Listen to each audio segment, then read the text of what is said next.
Eu vou então passar para o nosso próximo convidado. Bom, nosso próximo convidado também participa do fórum já há bastante tempo, convidou o fórum também a participar das suas redes, né? E nós somos muito contentes, né? E temos muito orgulho dessa colaboração que tem acontecido.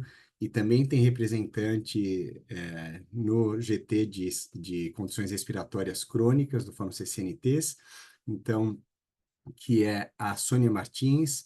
A Sônia, ela tem aí uma história também muito impressionante em termos, né, da preocupação com as condições respiratórias crônicas, asma e DPOC, e ela é médica com especializações em psiquiatria e em medicina também de saúde da família, né? Então, aí uma experiência bastante interessante de quem entende desse acompanhamento das famílias, né? E pode olhar por diferentes ângulos.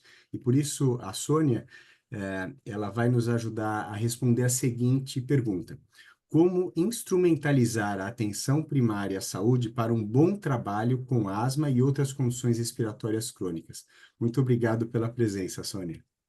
Eu que agradeço, Mark, pelo convite, pela participação e a oportunidade de estar junto com todas essas ilustres pessoas aqui que militam pelas doenças respiratórias crônicas. Bom, primeiramente eu estou falando aqui em nome do Grupo de Estudos e Pesquisa Respiratória na Atenção Primária, que é o GEPRAPS, do Centro de Estudos de Saúde Coletiva da Faculdade de Medicina do ABC, e também represento o International Primary Care Respiratory Group, que é uma organização sem fins lucrativos, que fica na Escócia, que, como o Mark falou, idealizou o movimento Asthma Right Care, que é um movimento para o cuidado adequado da asma, que é um movimento social gerado por um grupo de profissionais incomodado, né, com a má gestão da asma, pautada no tratamento agudo, no uso excessivo de medicamentos de resgate, que é o bronquidilatador de curtação, e o não uso adequado dos medicamentos anti-inflamatórios, inalatórios, como o Dr. Paulo colocou, que a asma é uma doença inflamatória, inflamatória, inflamatória, né? E a atenção primária, né, é o ponto mais estratégico da rede de atenção, o principal ponto de entrada do usuário com o sistema de saúde e, obviamente, é responsável por cuidar da maioria dos casos que chegam na comunidade e uma atenção primária bem treinada, bem preparada, com certeza ela tem condições de resolver 80 a 90% dessas demandas e, obviamente, as doenças respiratórias crônicas, a asma e a DPOC, fazem parte do cotidiano da atenção primária. Infelizmente, como a Zoleide colocou, o Paulo também colocou, quando se trata dessas condições, o cuidado da atenção primária, ele acaba sendo restrito ao tratamento das exacerbações, ou seja, ao cuidado agudo. E quando se trata de DPOC, isso fica muito pior, porque existe um despreparo das equipes para reconhecer a doença e ainda se confunde muito a asma com DPOC, né? E a DPOC, muitas vezes, as exacerbações são tratadas como infecções de repetição, como pneumonia de repetição, então leva-se muito tempo para chegar a um diagnóstico. Então, o que que eu penso? Então, foi falado aqui de conhecimento, né, das dificuldades, da falta de controle da doença.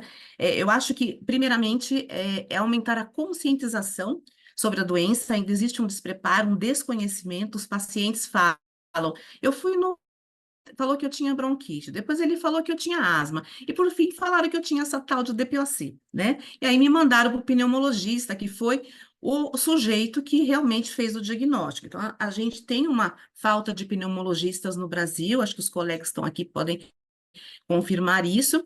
Então, o acesso à especialidade, ele é mais difícil. Então, a atenção primária precisa ser capaz, né, de resolver e encaminhar somente os casos mais complexos para garantir acesso a essa população. Então, primeiramente, aumentar a conscientização sobre a doença, ou seja, o conhecimento. Então, a asma e a DPOC ainda são doenças desconhecidas, tanto pela população como pelos profissionais de saúde. Então, para isso, a gente teria que falar mais, fazer mais campanhas. Os programas de educação permanente hoje, dos municípios, da maioria dos serviços, acabam focando muito a hipertensão, a diabetes, óbvio, né? É um problema grave que mata muitas pessoas ainda em consequência das complicações cardiovasculares, mas se fala pouco ainda sobre asma e DPOC. Então, a gente precisa melhorar, né, a educação permanente com esses temas fazendo parte aí do programa. Uma outra questão também é que existem as diretrizes, nós temos diretrizes validadas, nós temos diretriz nacional, a diretriz internacional, mas acaba que o profissional da atenção primária desconhece ou conhece pouco essas diretrizes, fazendo um tratamento inadequado, um subtratamento, um subdiagnóstico. Então, precisa melhorar a conscientização através da educação permanente.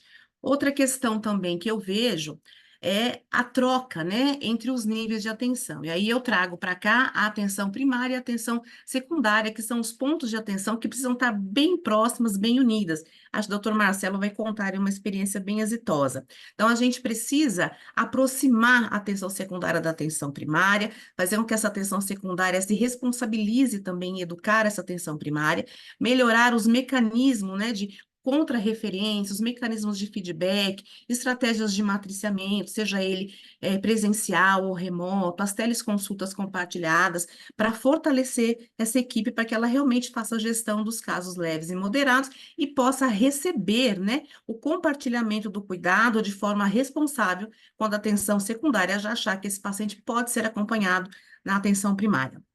Outra questão também é o acesso, como a Zuleide colocou, né, de ferramentas diagnósticas. Como ela disse, a asma é um diagnóstico clínico, a DPOC também, ele é fortemente clínico, a gente precisa ter a espirometria para confirmar e para fazer a classificação de gravidade, mas na falta de espirometria, a gente poderia, né, ter acesso, como temos para hipertensão, o esfigmomanômetro, o glicosímetro, de ferramentas de baixo custo que possam ser utilizadas na atenção primária, como microespirômetros, questionários de sintomas, para que a gente consiga fazer um screening, né, um rastreio e fazer uma solicitação mais racional da espirometria.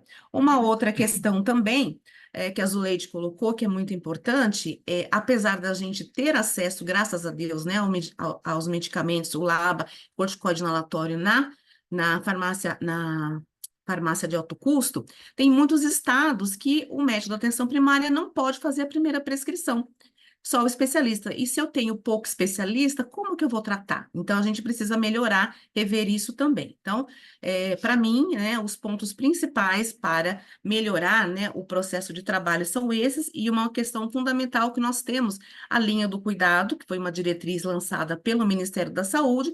No entanto, muitos nem sabem que esse documento foi lançado, né, porque acaba não consultando a página do Ministério. Então, a gente precisa melhorar o processo de trabalho. A linha do cuidado é uma ferramenta muito importante para organizar esse passo a passo, essa jornada, né, desse paciente dentro da rede de atenção, onde cada ponto sabe o que tem que fazer e quando vai encaminhar para outro ponto de atenção. Então, é importante essa mudança do processo de trabalho e que cada um, de fato, cumpra o seu papel dentro da rede. Então, acho que, para mim, acho que eu estou dentro do prazo, né? As minhas orientações para melhorar o tratamento, né, são essas. Obrigado, Sônia.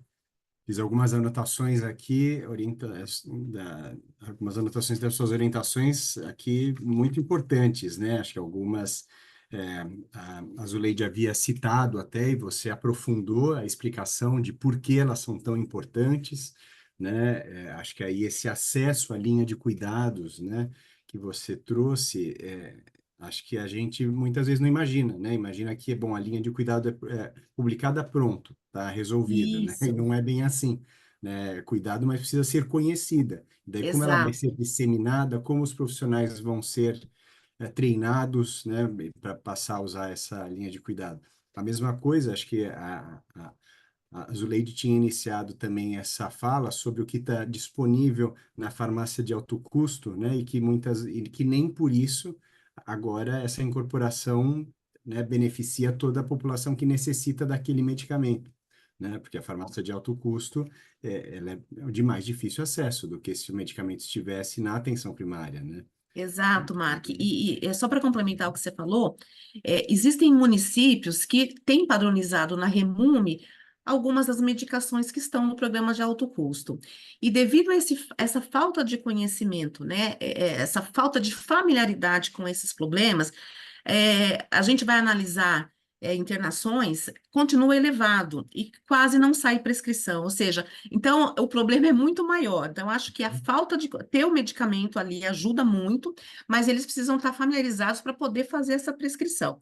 Agora, como eu coloquei, a falta de pneumologista é grande. Então, se a atenção primária não tiver fortalecida para tratar, e se ela precisar mandar o paciente para o pneumologista para ter essa prescrição, ele vai acabar, né, se acostumando a fazer isso com frequência. E esse paciente vai ficar onde? No limbo. Ele nem vai chegar no pneumologista, ele vai bater aonde? Na urgência e emergência. Né? Então, a gente Uhum. precisa realmente melhorar o acesso e melhorar a conscientização e fortalecer aí o cuidado adequado na atenção primária. Ótimo. Muito obrigado, Sônia. Então, Ah, logo mais eu chamo novamente para que a gente continue o nosso debate.